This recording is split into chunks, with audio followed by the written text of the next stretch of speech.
Okay, after last week's really excessive number of videos and really excessive amount of energy that I put into video production, I'm going to take it down a notch this week. But we still are talking about something important. We are talking about women in animation. Now, if you think about it, we actually haven't had too many female animators that we've focused upon. Remember early on we were talking about Lottie Reiniger, but we haven't seen too many since. I wonder why that is. Could it be because of structural inequality in the film industry? I don't know.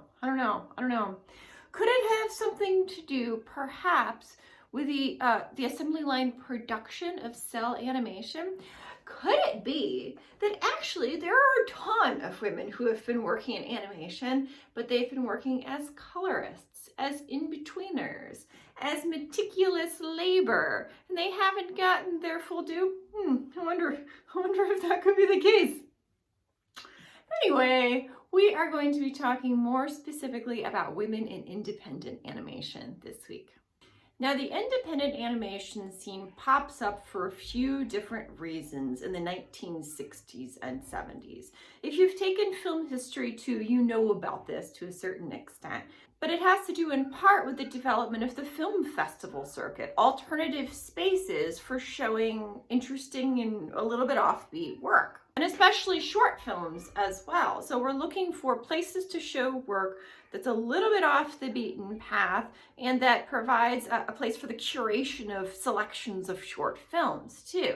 And midnight screenings are a thing in the 1960s and into the 1970s too. If the Spectral Film Festival had happened this year, you would have seen the work of a lot of female animators, and you would have seen the way that animation and midnight screenings just go hand in hand beautifully. My kids are so loud. Can you hear them? Anyway, long story short, and for more on this, take film history too. The generation that grows up after World War II, the boomers, is interested in slightly different stuff. Stuff that pushes the boundaries, that pushes back against tradition. You know, this is the generation that grew up watching television, feeling stifled by the suburbs, protesting against the Vietnam War, being a part of social movements, literally rioting in the streets in order to fight for causes that they believe in, social change. They're going to be more interested in letting alternative voices speak in cinema. Colleges and universities are starting to teach film more at this point. And we're seeing art house film theaters that are showing things that wouldn't have been shown in mainstream theaters, especially during the days of vertical integration in the studio system. More people are watching weird things for fun, basically. We're getting drug culture, we're getting punk culture, we're getting DIY aesthetics. All of the things that we associate with micro cinema now are being born in the 1960s and 1970s. And the other bit of this, of course, has to do with the women themselves, because why are we more likely to see women animators in the 1960s and 70s?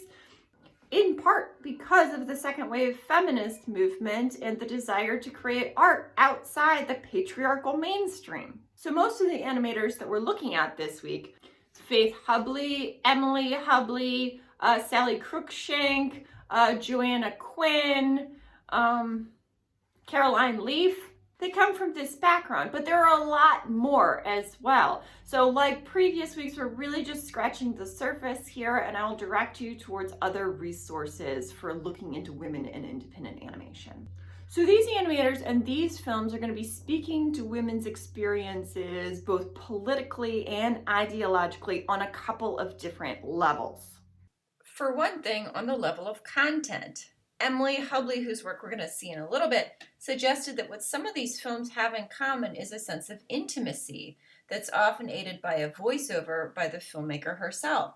So Hubley says, feminist art is art which acknowledges differences. Now this is linked too to definitions of feminist consciousness in the 1970s. The notion that the personal is the political, aka that your choices, your experiences are not just personal choices, they are political acts as well.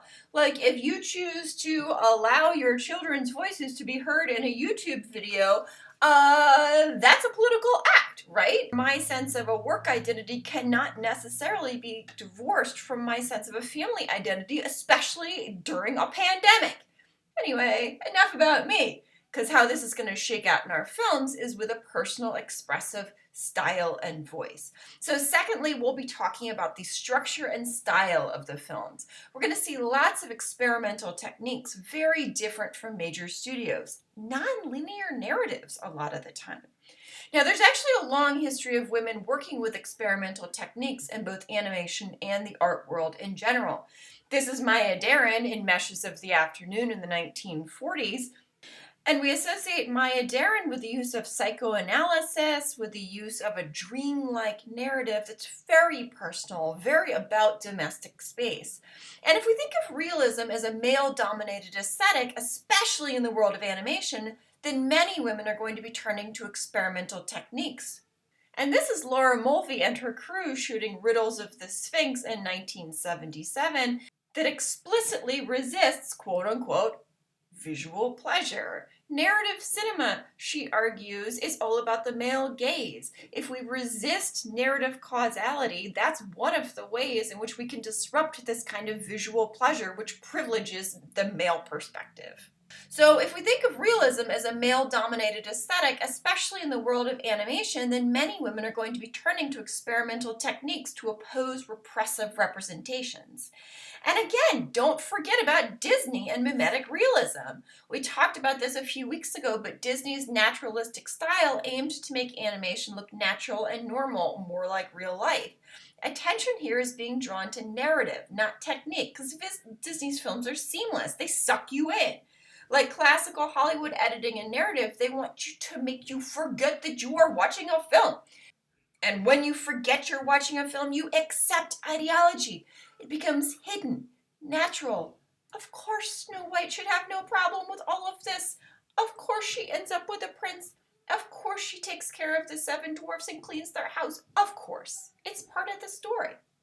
So this type of animation does not encourage you to question common assumptions. But when you privilege the process, when you display the artificiality of the image and draw our attention to the fact that it was created by a person, you show the brushstrokes, the pencil sketch lines. You remind the viewer that this is a representation. It's constructed, not natural. It's created by a person who is situated in a time and a place and an ideology or set of ideologies. So aesthetic idiosyncrasies that challenge the viewer, that privilege emotion and experience over clarity, these are both ideological and political choices for these filmmakers. So let's talk first about Faith Hubley. Now you might recognize the name Hubley because Faith Hubley was married to John Hubley, who you will remember as one of the big figures that we associate with UPA. He's the guy who created Mr. Magoo. Then once he was blacklisted by the House Un-American Activities Committee, he was one of the ones blacklisted, he moved to New York City. Pretty soon after that, he married Faith and they became an animating team. Here's John and Faith Hubley right here. By the way, they had 4 kids, one of whom plays in Yola Tango and another of whom is an animator who we will talk about in a bit. But I want to give you a quick taste of their work. I'm going to show you a clip here of MOONBIRD from 1959, which won a Short Subject Academy Award in 1960. Can you hear the road? Diner by your horn, diner by your horn, you horn, horn. Diner by your horn, diner by your horn, you horn. I'm in the kitchen. When Dino, I'm in the kitchen. When Dino, let me on banjo. John run the barn. John, shh, be quiet. You don't want to wake everyone up. Where's Birdie? You know he flew away. Away, away. Hello, Birdie. We're gonna catch the bird. Follow me. Birdie gang, it'll fly, up, fly.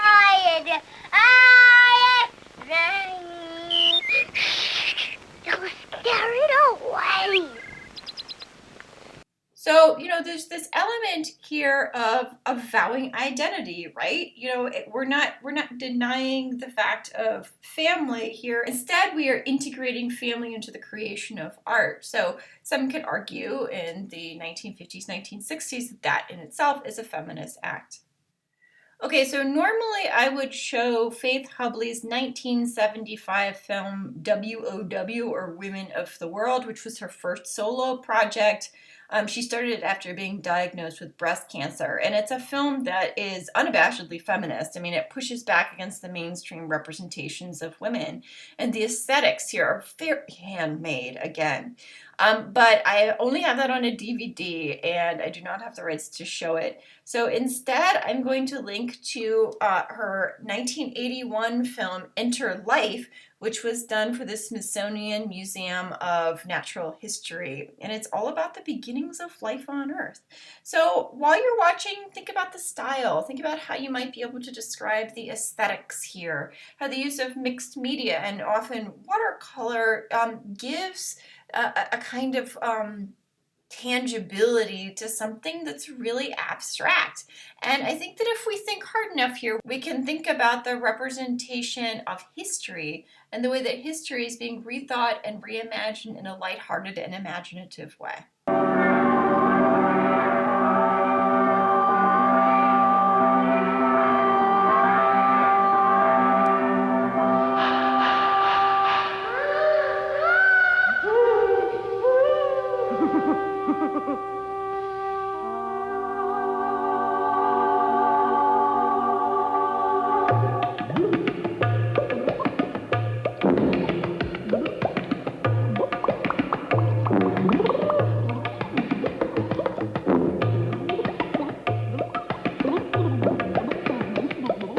Carbon, hydrogen, oxygen, nitrogen. Carbon, hydrogen, oxygen, nitrogen. Carbon, hydrogen, oxygen, nitrogen. C-H-O-N.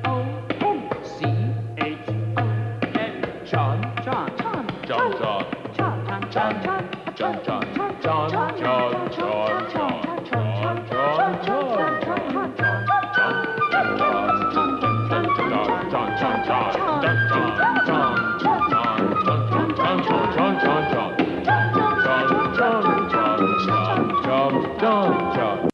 Can you tell that the Hubleys also did stuff for Sesame Street? Now, the next female independent animator of the 1970s I want to talk about real quick is Sally Cruikshank. And the film that I'm going to talk about is Quasi at the QUACKADERO from 1975. This was a cult hit. Honestly, it was a favorite of the midnight movie circuit in the 1970s, and that was some good company. I mean, if you're looking for a good time, you could do a lot worse than by, like, revisiting some of these greatest hits. You could watch Jodorowsky's El Topo, you could watch Romero's Night of the Living Dead, Kenneth Anger's Invocation of My Demon Brother, which is the film where at some point somebody yells, "Zap, you're pregnant, that's witchcraft," and that's always stuck in my head. There's John Waters' Pink Flamingos, and of course, the Rocky Horror Picture Show. You might imagine this was a really fun place to be in the middle of the night in the 1970s. Now, Sally Cruikshank was also an art student. She went to the San Francisco Art Institute. And what she would do is she would get all of her friends to help with her inking and painting. She used cells and an incredibly meticulous process. Now, I predict that you're going to find Quasi at the QUACKADERO very weird, and I'm very curious as to what you're going to think about it. So I'm going to link to all of Quasi at the QUACKADERO and just recommend that you watch it, but here is a wee bit of a taste of it.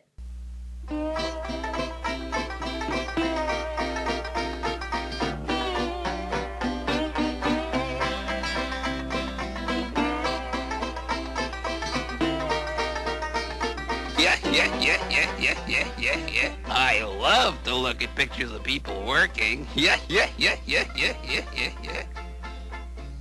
Quasi! Oh, hello, Anita. My Aunt Quasi. You know we're going to the Quackadero today. Rollo's already in the car. That no good set of training wheels. Ah, shut up. And get our move on. We'll be waiting for you.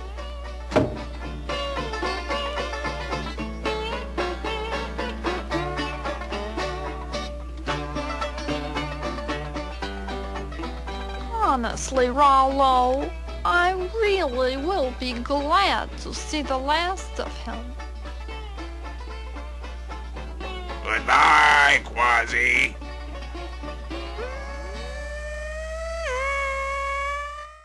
Okay, so once you have watched Quasi the Quackadero, which again, we would watch together if we were together, but we're not, so we're doing this. I'm curious as to whether you think there's social critique here. What do you even think that this is about? And why do you think it spoke to audiences in the mid-1970s? All right, now we're shifting gears again, and we're shifting them to Caroline Leaf. Caroline Leaf came out of a university setting like a lot of the female independent animators working outside the Hollywood mainstream. And she's somebody who worked with lots of different kinds of media. George Griffin writes, quote, Caroline's universes of shapes, not lines, formed directly by her hand and then in the next frame destroyed. The camera records a journey of continuously transforming material which always seems to remain constant. The technique is astounding yet transparent, unquote. He also says the anti-nature of smudges, streaks, and smears is as provisional and transitory as the real nature of our waking life, unquote.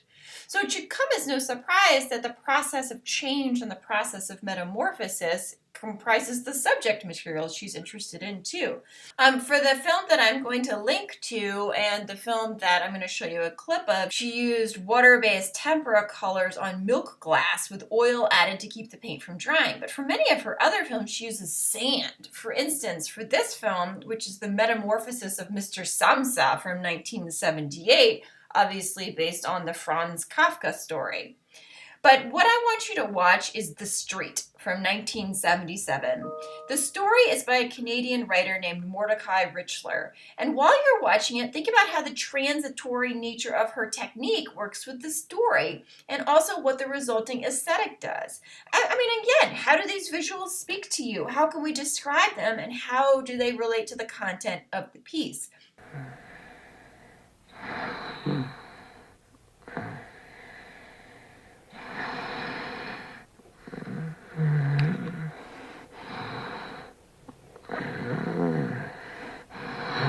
Yeah.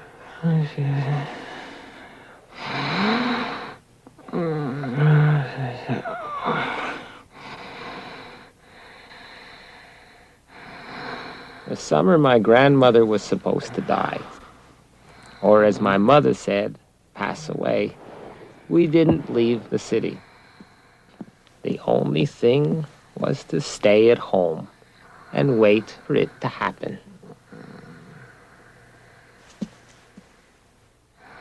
It was a hot summer. Her bedroom was just behind the kitchen. And when we sat down to eat, you could smell her. According to Dr. Katzman, any day might be her last in this world. It's in the hands of the Almighty.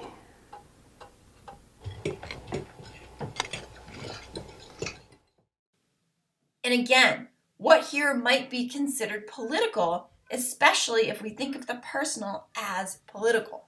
Next, we're shifting to Joanna Quinn. Again, art student, this time of graphic design. And the film that I'm going to link to was her first film and introduced a character named Beryl who went on to be the protagonist in several more of Quinn's films. She also went on to have a successful career in advertising too. Now, she used home shopping catalogs as her references for details. And you can see here that she has used catalog images directly in her storyboards. Now, the film I'm going to show you, Girls' Night Out, explicitly plays with the notion of the male gaze. And I'm hoping that most of you understand what I mean when I say that. But essentially, it's the concept of men having the power to look, to objectify. They have agency as subjects and look upon women as objects. We associate male gaze theory with Laura Mulvey, and I will link to a greater explanation of it as well. But what I want you to do is pay attention to the drawing style here. How can we describe Joanna Quinn's aesthetic? She calls it loose and simple, but how does it also work with the subject material? Here, incidentally, is another sketch of Beryl, who is pretty much the most amazing hero that there is. So Quinn says the idea for Girls' Night Out came from a strip cartoon that I drew about 4 women going to a hen night in a seedy club. I decided it would be a great challenge to animate, so I started to collect references straight away. First up, a hen night at the Rock, a pub in the Elephant and Castle. I went armed with a tape recorder, sketchbook, camera, and a carload of women friends. That night we saw 2 drag queens and 3 strippers who were all great performers, but not half as entertaining as the women in the audience. It was wonderful to see women of all ages sitting together, being totally uninhibited about whatever they said or did. I don't think I've ever laughed so much in my life, and it was this humor of the women that I wanted to recreate in my animation. So while you're watching Girls' Night Out, again, think about the way that the aesthetic works with content, and think about the way that this is a feminist act. How does this push back against the male gaze? How does it represent the reclaiming of agency? Hey, love, I'm off now, okay? Hey, look, I gotta go out, love. Bev's arranged something, I can't let her down, see ya? Huh? All right, so listening? Oh, I don't know, never listen. It's my birthday and all. Ta-da, love! I don't like leaving him when he's in one of his moods. Hiya, girls, I'm you! Hiya, baby! He's got the right way! Oh, he's got the wrong way!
Okay, I really hope that you enjoyed that video because I find it completely transcendent. I will link to the entire thing.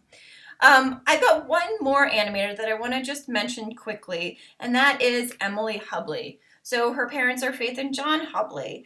And again, in Emily Hubley's work, we can see a commitment both to hand-drawn style, but also a content that speaks to women's voices and representing things that have maybe not been represented in the same way before. We can use simple line drawings in order to evoke incredibly strong emotions. So what I'm going to link to here is one of my favorite animated pieces of all time. It's from John Cameron Mitchell's Hedwig and the Angry Inch from 2001. And I am not even kidding that when this film came out, I watched this over and over and over and over again. So we're looking at emotion here, right? We're looking at I think that you can use the term plasmatic form here in order to visualize something that is very abstract, in order to explain something universal, in order to explain something deeply affecting and even sublime in a way that a child can understand. Okay, I'm going to leave it there for this week in the hopes that you actually do watch all of the films that I'm linking to. So we don't have a big feature screening for this week. Instead, I want you to watch these short films and then look around for other short films too. I'll link to a few more that I think are worth watching, but do take this time to explore the world of independent animation and go down a few rabbit holes. I think that you'll like what you find. And these voices are worth paying attention to. And if you know of any other independent animators that we really should be paying attention to, let's let that be a part of the conversation this week as well. Okay?